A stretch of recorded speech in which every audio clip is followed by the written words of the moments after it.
The sun was sinking slowly over the ocean, painting the sky with warm shades of orange and gold.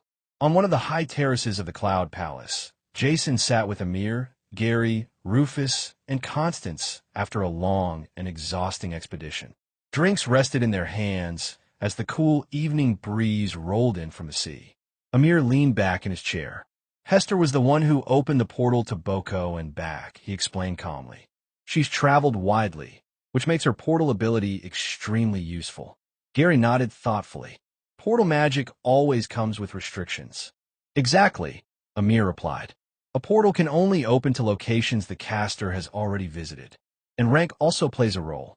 The only reason she could open a portal that I could pass through was because her portal ability had reached gold rank. The group fell quiet for a moment, listening to the distant sound of waves crashing against the cliffs below. Jason suddenly let out a long sigh. I just realized something, he said. Before all of this chaos, I was dealing with another crisis. And because of it, I completely missed the Essence and Awakening Stone auction. He glanced toward Amir. That mysterious thing you were planning, is it still happening? Amir shook his head slightly. I'm pushing it back.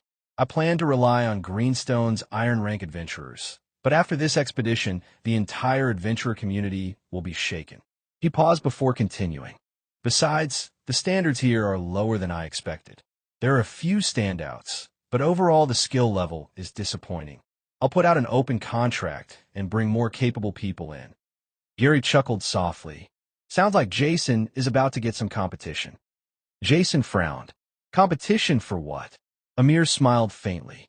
For something that will remain secret for now. Let's just say there's a place only Iron Rank adventurers can enter.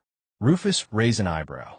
And inside that place, Amir continued, is something Iron Rankers themselves cannot use. Whoever retrieves it for me will receive generous rewards. Jason leaned forward immediately. In this place, it might have essences and awakening stones.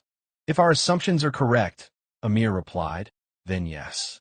Jason rubbed his chin thoughtfully. If you're delaying it, I'll need another source of essences. Amir glanced at him.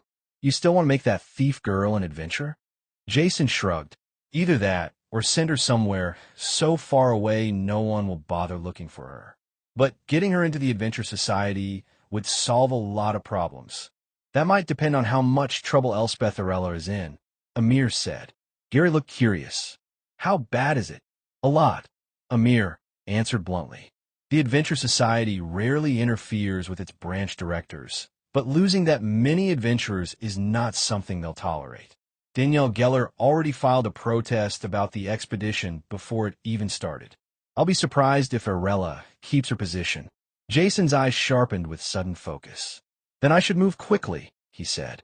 If Arella is forced to enforce the rules again, suddenly all the laws people have been ignoring will matter.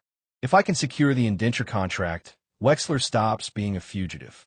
After that, I can make her an adventurer. Constance stared at him in disbelief. I've never heard of someone getting their indentured servant into the Adventure Society. Once she's a member, their protection would remove almost all control over her. Gary laughed lightly. Jason has been making crazy choices to save people since the day we met. You get used to it. No, you don't, Rufus replied flatly. Jason, you should really start making enemies among people your own rank. Right now, you've got the directors of both the Adventure Society and the Magic Society watching you. Jason leaned back in his chair, gazing out at the fading sunset as the last sliver of sunlight dipped below the horizon. Yeah, he said with a small grin. But imagine how amazing it'll be when I win.